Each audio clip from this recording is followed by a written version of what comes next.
जय हिंद दोस्तों, स्वागत है आप सभी का हमारे YouTube channel science GK and GS में। तो दोस्तों, जैसे कि आप सभी को पता है कि कल से आपके एग्जाम स्टार्ट हो चुका था CGL टीयर फर्स्ट का, और आज हो चुकी है 10 सितंबर फर्स्ट शिफ्ट का भी एग्जाम खत्म हो चुका है। और अब तक मेरे पास मैक्सिमम रियल पर्सन आ चुके हैं जो एग्जाम में पूछे गए थे।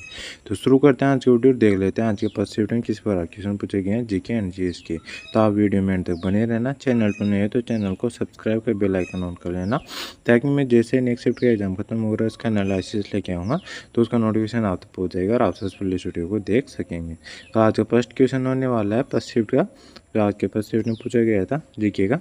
तो फर्स्ट क्वेश्चन है, जवाहरलाल नेहरू मणिपुर नृत्य अकादमी कहाँ पर स्थित है? तो इम्फाल, मणिपुर की राजधानी इम्फाल में स्थित है। तो मणिपुर की राजधानी इम्फाल इसका राइट आंसर हो जाएगा। और इसकी स्थापना 1954 में की गई थी। तो ये फैक्ट आपको ध्यान रखने। इसमें नेक्स्ट क्वेश्चन पूछा गया था, गरीबी हटाओ का नारा निम्नलिखित में किस पंचवर्षीय योजना काल में दिया गया था? तो भारत 5वीं पंचवर्षीय योजना काल में दिया गया था, जो 1974 से 78 तक यह रही थी। और इसका मुख्य उद्देश्य रोजगार स्तर में वृद्धि करना, गरीबी कम करना और आत्मनिर्भरता प्राप्त करना इसका मुख्य उद्देश्य था। तो ये फैक्ट आपको ध्यान रखना। इसमें नेक्स्ट क्वेश्चन पूछा गया था, अकबर की ताजपोशी या राज्याभिषेक कहाँ पर हुई थी?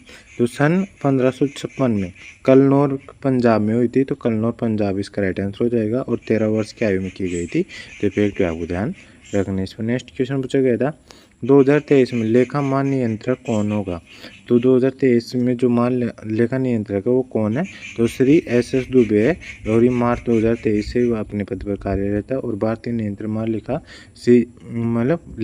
भारत के लेखा मान नियंत्रक हैं ये, जिन्हें CGA के रूप में जाना जाता है। और इनकी बात करते हैं, इस पद को संभालने वाले 28वें व्यक्ति हैं। तो इफेक्ट आपको ध्यान रखना है। और भारतीय नियंत्रक एवं महालेखा परीक्षक CAG कौन है? तो गिरीश चंद्र मुर्मू, और उन्होंने 8 अगस्त 2020 को पदभार संभाला था। और वे भारतीय 14वें CAG हैं। तो ये फैक्ट आपको ध्यान रखना है। इसमें नेक्स्ट क्वेश्चन पूछा गया था, प्लेटिनम सतहों पर अमोनिया का अपघटन किस प्रकार की प्रतिक्रिया है? तो शून्य क्रम प्रतिक्रिया है। तो ये इसका राइट आंसर हो जाएगा। इस बार नेक्स्ट क्वेश्चन है, किस वंश के दौरान महाबलीपुरम मंदिर का निर्माण किया गया था? तो पल्लव राजवंश के दौरान किया गया था। तो ये इसका राइट आंसर हो जाएगा। और महाबलीपुरम मंदिर और कैलाश नाथुरम मंदिर का निर्माण पल्लव राजा नरसिंहवर्मन सेकंड द्वारा को बनवाया गया था। और इस मंदिर की संरचना द्रविड़ शैली में की गई थी। तो ये फैक्ट आपको ध्यान रखने। से नेक्स्ट क्वेश्चन पूछा गया था, चंपारण सत्याग्रह किस वर्ष हुआ था? तो 19 अप्रैल 1917 को हुआ था। और ये किसान विद्रोह था। तो ये इसका राइट आंसर हो जाएगा। इसमें नेक्स्ट क्वेश्चन है, भारत की न्यायिक प्रणाली कैसी है? तो ये एकल, एकीकृत और स्वतंत्र है। तो ये इसका राइट आंसर हो जाएगा। और भारत में न्यायपालिका को लोकतंत्र का पैरी माना जाता है। और यह कानून की व्याख्या करती है, विवादों को निपटारा करती है और नागरिकों को न्याय देती है।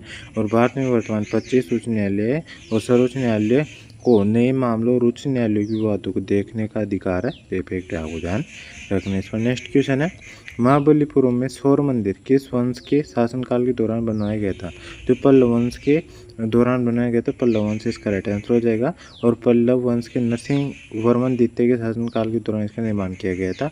ये भी आपको ध्यान रखना। और महाबलीपुरम में एक स्मारक के समूह रूप में है। इसे 1984 से यूनेस्को की विश्व विरासत स्थल के रूप में वर्गीकृत किया गया है।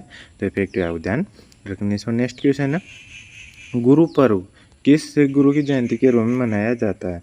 तो ये एक सिख त्यौहार है और एक गुरु नानक देव की जयंती के रूप में मनाया जाता है। और इनकी बात करें तो ये सिख धर्म के संस्थापक और 10 गुरुओं में से पहले थे। तो ये भी आपको ध्यान रखने, यानी प्रथम सिख गुरु थे। तो फैक्ट आपको ध्यान रखने। इस पर नेक्स्ट क्वेश्चन है, FIH पुरुष हॉकी विश्व कप 2023 का मास्कोट या शुभंकर क्या था? तो ओली था, ओली द वॉरियर था। तो ये इसका राइट आंसर हो जाएगा।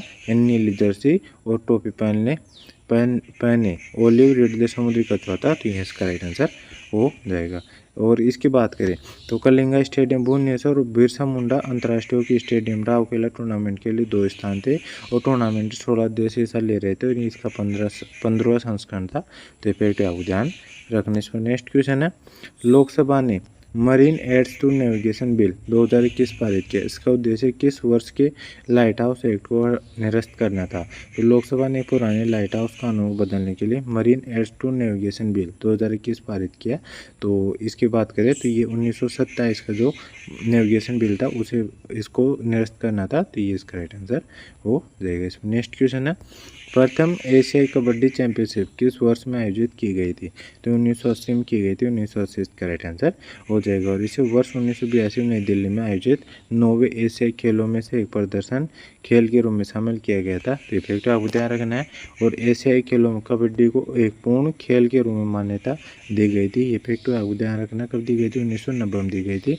और साल 2014 में प्रो कबड्डी लीग की स्थापना हुई थी। तो ये भी आपको ध्यान रखना है। इस पर नेक्स्ट क्वेश्चन है, भारत के किस राज्य में सबसे बड़े रेल नेटवर्क है? तो उत्तर प्रदेश में। उत्तर प्रदेश इसका राइट आंसर हो जाएगा।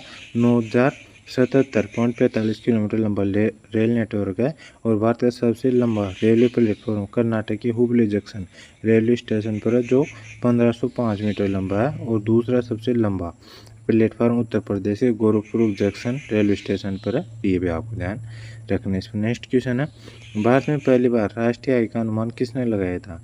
भारत की राष्ट्रीय आय गणना करने का पहला प्रयास दादा भाई नौरोजी ने 1867-68 में किया था, जिन्होंने प्रति व्यक्ति आय 20 रुपये होने का अनुमान लगाया था। तो ये फैक्ट पे ध्यान रखना है। इस पर नेक्स्ट क्वेश्चन पूछा गया था, भारत के किस गवर्नर जनरल ने 1829 सती प्रथा को अपराध घोषित कर समाप्त कर दिया था? तो विलियम बेंटिंक ने कर दिया था। विलियम बेंटिंक इसका राइट आंसर हो जाएगा। 1828-1834 तक इन्होंने भारत में शासन किया था। और भारत में आधुनिक पश्चिमी शिक्षा के पिता के रूप में भी इनको जाना जाता है। और मैसूर के राजा को अपदस्थ कर उनके प्रदेशों पर कब्जा किया था इन्होंने। और 1831 में वह भारतीय पहले गवर्नर जनरल बने थे। और 1835 ईस्वी में कलकत्ता में पहला मेडिकल कॉलेज उनके द्वारा खोला गया था।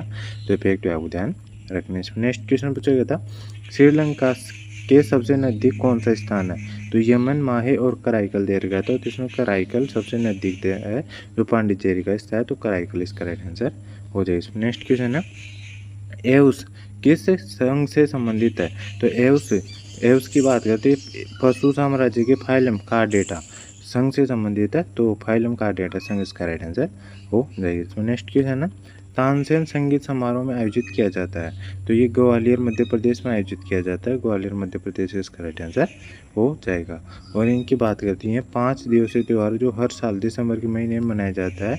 और यह मियाँ तानसेन के हाथे मनाया जाता है। तो फैक्ट आपको ध्यान रखना है। इसमें नेक्स्ट क्वेश्चन है, न्यूलैंड्स के तालिका में तत्वों को हेलोजन के साथ रखा गया था? तो कोबाल्ट निकल तत्वों के साथ रखा गया था। ये इसका राइट आंसर हो जाएगा। और अपने सिद्धांत में उन्होंने कहा कि जब तत्वों को उनके बढ़ते परमाणु के अनुसार व्यवस्थित किया जाता है, तो प्रत्येक 8 तत्वों में पहले तत्व के समान गुण होते हैं। तो ये भी आपको ध्यान रखना है। यानी इन्होंने मतलब तत्वों का अष्टक सिद्धांत दिया था। तो ये भी आपको ध्यान रखना है। इस पर नेक्स्ट क्वेश्चन है, राज्य की नीति निर्देश सिद्धांत के बारे में कौन सा कथन गलत है? तो इन्हों कौन सा कथन गलत है ये मैं आपको बता देता हूँ। ये कथन दे रखा था जो गलत है। तो राज्य के नीति निर्देश सिद्धांत मुख्य रूप से व्यक्तियों के कल्याण को बढ़ावा नहीं देते, बल्कि समग्र रूप से सामुदायिक कल्याण को बढ़ावा देते हैं, जिससे वे प्रकृति में व्यक्तिवादी नहीं बल्कि समाजवादी बनते हैं। ये वाला कथन दे रखा था जो गलत था। तो ये इसका राइट आंसर हो जाएगा। इस पर नेक्स्ट क्वेश्चन पूछा गया था, बंग विभूषण पुरस्कार किस राज्य सरकार द्वारा शुरू किया गया था? तो पश्चिम बंगाल सरकार द्वारा शुरू किया गया था। ये इसका राइट आंसर हो जाएगा। इसमें नेक्स्ट क्वेश्चन पूछा गया था, गैर नाशपाती पदार्थों खाद्य पदार्थों के बारे में पूछा गया था कि कौन से हैं? तो मिल्क ऑप्शन दे रखा है, मिल्क इसका राइट आंसर हो जाएगा। और गैर नाशपाती पदार्थ वे पदार्थ होते हैं जिन्हें बिना प्रशीतन के लंबे समय तक संग्रहित किया जा सकता है और जो जल्दी खराब नहीं होते उन्हें गैर नाशपाती पदार्थ कहा जाता है। तो ये इसका राइट आंसर हो जाएगा। मिल्क इसका राइट आंसर हो जाएगा। तो ये सभी क्वेश्चन थे जो आज के फर्स्ट शिफ्ट में पूछे गए थे। आई होप आपको वीडियो पसंद आया होगा। वीडियो पसंद है वीडियो को लाइक कर देना, चैनल पर नहीं तो चैनल को सब्सक्राइब कर बेल आइकन ऑन कर लेना। और यदि आपको इसका PDF चाहिए तो मैंने डिस्क्रिप्शन में टेलीग्राम चैनल का लिंक दे रखा है, आप उसको भी ज्वाइन कर लीजिए। उस पर आपको इसका PDF भी मिल जाएगा। तो मिलता है नेक्स्ट वीडियो में नेक्स्ट शिफ्ट के एनालिसिस के साथ। तब तक के लिए जय हिंद, जय भारत।